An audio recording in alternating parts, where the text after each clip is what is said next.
I commend Steve and the rest of the people with him for trying to have an organization such as this. And I also have to commend the people that attend and participate in organizations such as this, because there's a definite need for it. I think I wasn't here this morning, and I wanted to be because I almost canceled out, which would have been your benefit. But I came, and the speakers I've heard this afternoon all had some great input. And some of the discussions I had with some of you in the back, I've learned a lot, so we can learn from one another. Those of us that think we know it all, and I'm sure there's nobody in the room like that, but those of us that think we know it all, we always find out the hard way we have something to learn. Now I'm going to tell you a little bit about me. It won't take long, just so you can understand the remarks I'm going to make that Steve asked me to talk about. I don't need my glasses for reading. I have no prepared speech, but I did make some notes. I've been a career policeman. I started that when I was in Chicago. I'm a native of that great city. And I worked in the pits of it when I was a rookie. I worked in the housing police. We used to always argue who had it worse, the housing cops or mass transit. And there's still that argument. I think housing had it a lot worse. But it was a great, great experience working in the ghettos of the big city, at that time the second largest city in the nation, because it teaches you how to be humble, and and how to respect other people. The last speaker that spoke, he hit everything on the head as far as respect, not only toward the person you're serving, because it's like I used to tell officers at the academy when I was, made it up to assistant chief in Florida. Not every violator should be treated like a felon, and not everybody you serve needs to be treated like a criminal. Some people are being served processes for criminal acts. We don't know if they're guilty of it or not. Some are being served papers for non-support, bill payment, who knows what. But hard times befall most of us unless we've been blessed with a good job with a pension and retirement and what have you. After a tour with Chicago, I wanted to move to the suburbs. So I left there and went to work for Cook County. And there I got involved with organized crime and what have you. And all this was a stepping stone. And then I reluctantly, several years later, moved to Florida and resumed my career. And I was with the Palm Beach County Sheriff's Office, a large agency. And then my last 6 years in Florida were with, when I lived in Orlando, I was the assistant chief, one of them. And within my portfolio was internal affairs, communications, public relations, community. I had a lot of it. And if there's anything I learned from that, it's respect. Respect generally begets respect. And now that I'm in a different form of law enforcement, and I have my job in foreign service with anti-smuggling and foreign corruption and how it impacts our First Amendment here in the United States. I also have a business where when I'm home, and I'm home now for a year and a half, where I do investigations and process serving, and I have several police officers that work for me part-time. I'm regional president of the FOP, which is a nationwide police organization. In some areas we're union, some collective bargaining, others we just represent. In my local, I have members from 5 different public safety agencies. And if you think processors could be difficult to work with, Steve, try managing cops from 5 different agencies. I've learned a lot of things, and that is some people hear and some people listen. Not all of you may understand what that means. Some of you may. But if you'll let me indulge, I'll give you an example of some people hear, some people listen. And if I should, and the chances are very slim I will, if I should use a profane word, it's an occupational hazard. It comes with being at the command level where you're used to telling people what to do, and sometimes you just have to say it the way it is. But I want to share with you a little story here, and I don't know if it'll bring a tear to your eye or not, but please indulge. There was 2 elderly women were eating breakfast in a restaurant one morning. Well, I'll give them the names of Ethel and Mabel. And Ethel noticed something funny about Mabel's ear and said to her, "Mabel, you know you've got a suppository in your left ear? And Mabel answered, I have a suppository in my ear. She pulled it out and stared at it. Then she looked at Ethel and said, I'm glad you saw this thing now. Now I know where to find my hearing aid. But some people, it gives an example of listening and hearing. Some people may use microphones in the same method, I don't know. But it's something to think about. Now, let's get down to the nitty-gritty. Process serving is really an art, in my opinion. Do I know everything about it? Nope. Do you know everything about it? Nope. But chances are you know more about it than I do, and somebody sitting at a table may know more about it than what you think you know. But I have a unique position, and that is being a regional president of a nationwide organization of roughly 500,000 people, and representing these people at administrative hearings. They tell me the way it is because they know I can trust them, and they trust me.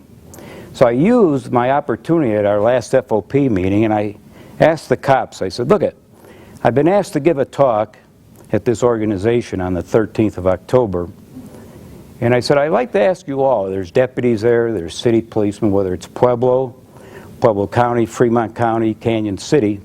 The other two agencies are federal or DA investigators, and DA investigators, that's a unique class. And I asked them, I said, what is your general opinion of process servers? And I probably had about a 20-minute talk with about 13 that really got involved with it. And for the most part, they all think we're crap. They really do. So then, being involved with the analysis of human behavior, I'd say, well, if you think process servers are all full of crap and they don't earn your respect, why is that? And it boils down to three things, and that is, does your appearance command respect? Does your attitude command respect? And does your overall demeanor command respect? Now, when I was assistant chief, I had it at the academy, Mears and several of the places, headquarters and what have you, and I had signs placed all over the place that said, does your appearance command respect? Research, not just an opinion, but research through the Police Planning Research Officers Association has revealed that a person that's only dressed slightly better, and I'll use this term, don't anybody take it personally, better than the slob they're going to deal with, doesn't have much more respect than what the appearance is. So your appearance has to command respect.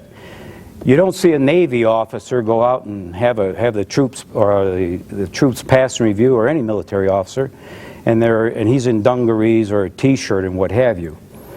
The Bureau has done extensive studies on appearance and the impact it has. This is especially good when you're in organized crime or corruption, because sometimes the two go hand in hand in how your appearance is. So if you're an investigator and or an intelligence officer or a detective, and there is a difference. They're not all the same. Sometimes you watch TV and you hear Investigator Jones, detective. There's a difference, especially in the major departments. Does your appearance command respect? This does not mean you have to wear a tuxedo or a three-piece suit when you're going out and serve. No.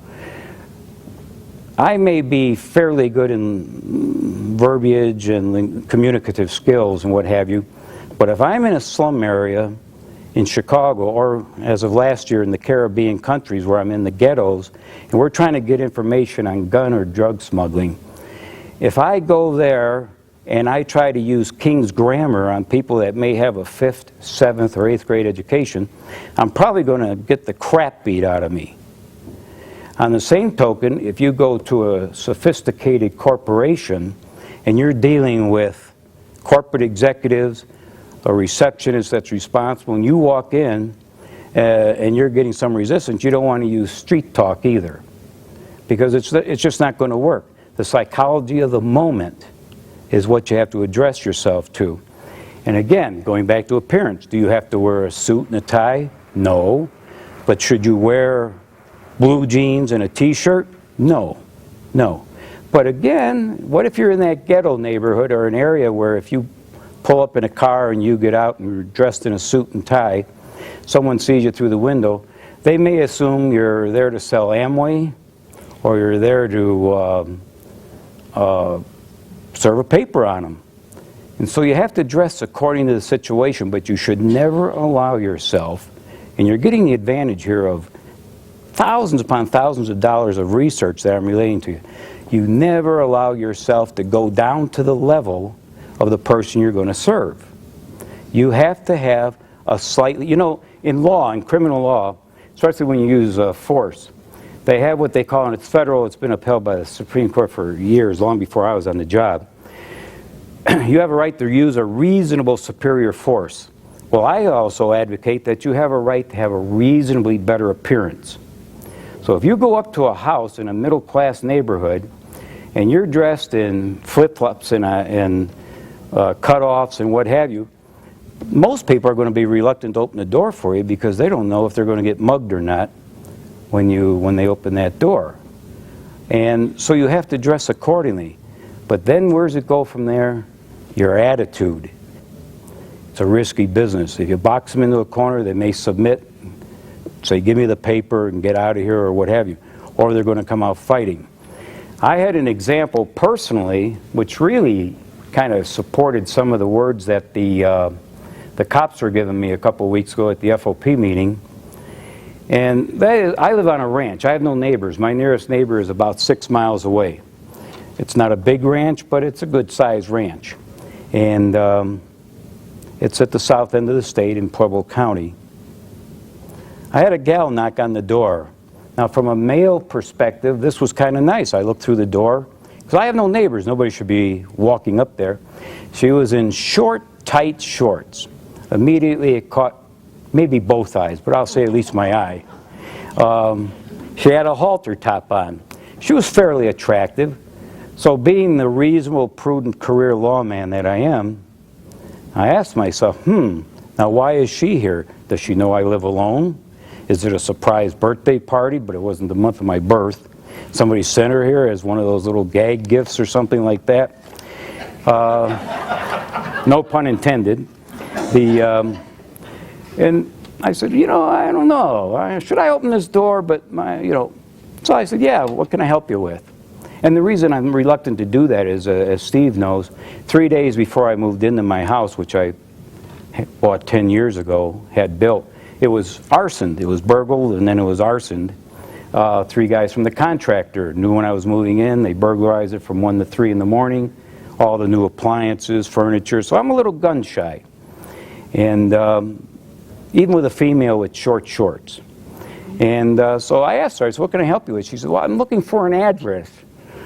I said, well, how about 812 Main Street? You know, that's a good address. Or 1226 Santa Fe or something like that. She said, no, no, no.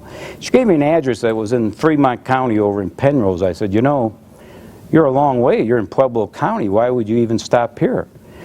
And she said, well, I just wasn't sure. I'm new at this. And I said, well, you're new at what? Now, I was dressed kind of shabby. I don't always wear a tie. And she told me, she said, well, I'm a process server. And I said, well, what kind of process are you serving? And she said, well, I serve legal documents. I said, oh, and I'm looking at her appearance. Now, here I am. I work organized crime. I've worked the slums and the ghettos. I've done foreign intelligence. I have a business on the side. And I'm thinking, this is a process server? Was it appealing? Sure. But was it the right image for her to project? Probably not. But as she's talking to me, I notice a car outside. And so I said, you know, let's walk out here. And we walk out this, you know, she's by the back door. We walk out, and I guess it was her fellow process server. And he gets out of the car, and he's, you know, got cut-off jeans and flip-flops, a T-shirt that, you know, has more holes in it than some of our politicians do. And he gets out of the car, and I'm looking, and I'm saying, these are process servers. What kind of image is this? When I talk to the cops, they say, okay, first thing we do, we get a call. Now, you got to remember this, folks.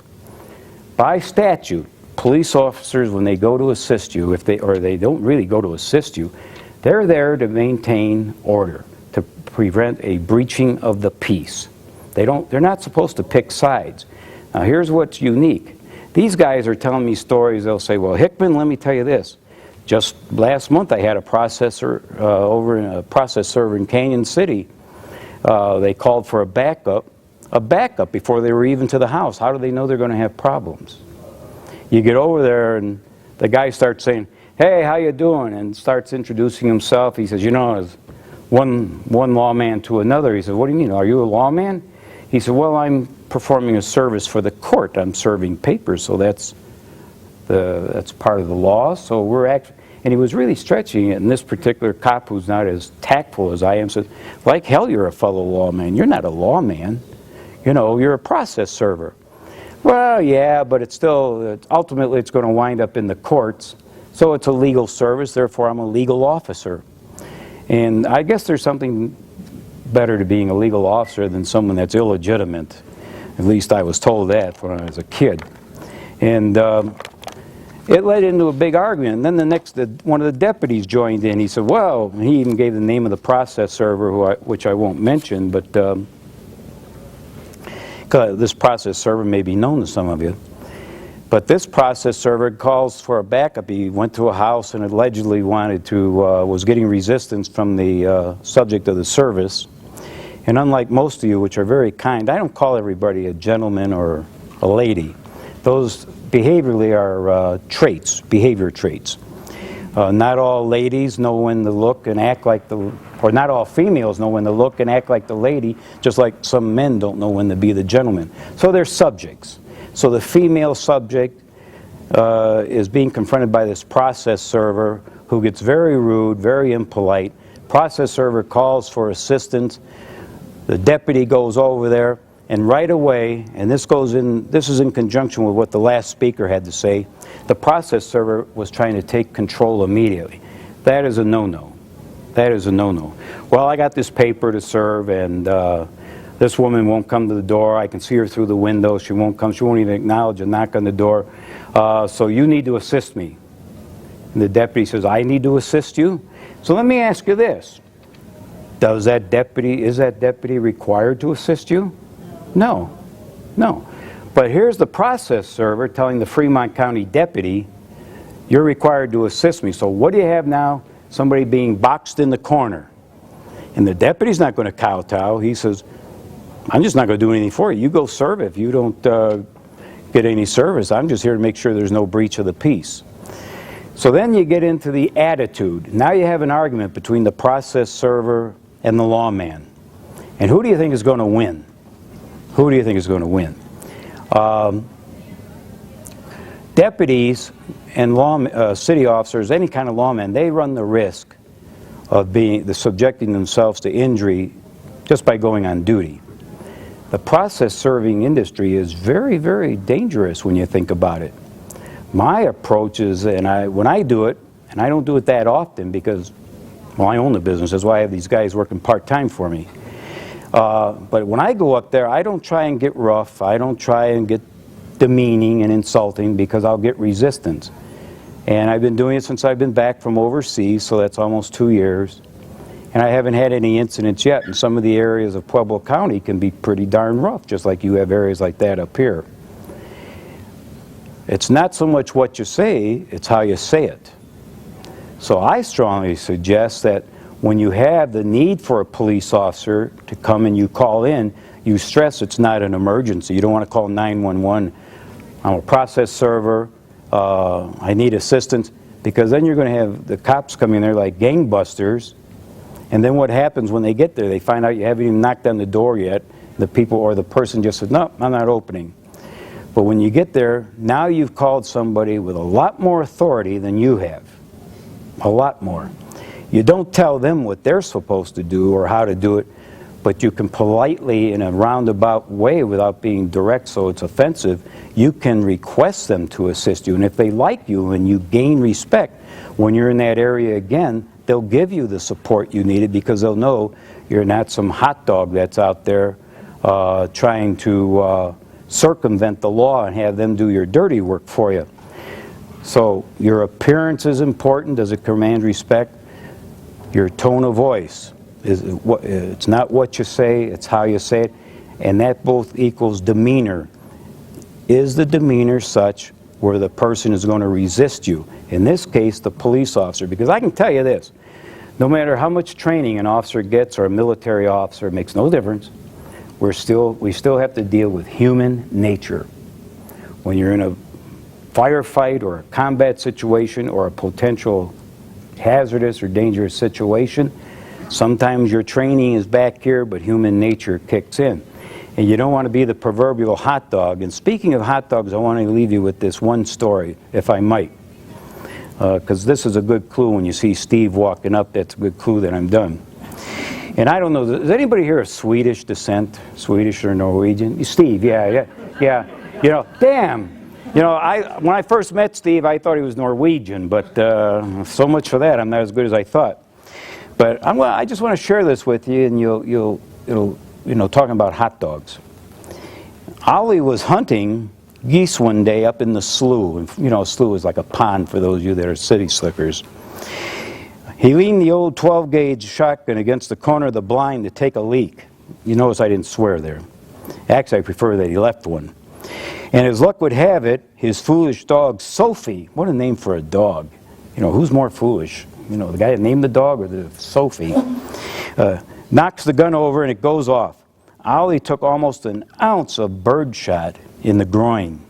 Now that can hurt, especially if you're a male. Several hours later, lying in the hospital bed, his doctor comes in there to see him. And his friend Sven actually is there. He says, well, Ollie, I got some good news and I got some bad news. The good news is you're going to be okay. The damage was local to your groin, and there's very little internal damage. And we were able to remove all the birdshot. Ollie says, oh, that's great, that's great. What's the bad news? The bad news is there's some quite extensive buckshot damage to your penis. See, well, I don't know what that has to do with hot dogs, but that's what came to my mind. I'm going to have to refer you to my sister Lena. Ollie looks at the doctor. He says, you're going to refer me to your sister Lena and I got a damaged penis? He said, well, I guess that's not too bad. Is your sister a plastic surgeon, I guess? Not exactly. She's a flute player in the San Jose Symphony Orchestra. And she's going to teach you where to put your fingers so you don't piss in your eye. Thank you. Hey, wait a minute. Don't tell me you're a flute. That is rated XXX, so when we do it, we got to make sure that we have no... Yeah, true. All right, thanks. You did a great job. Well,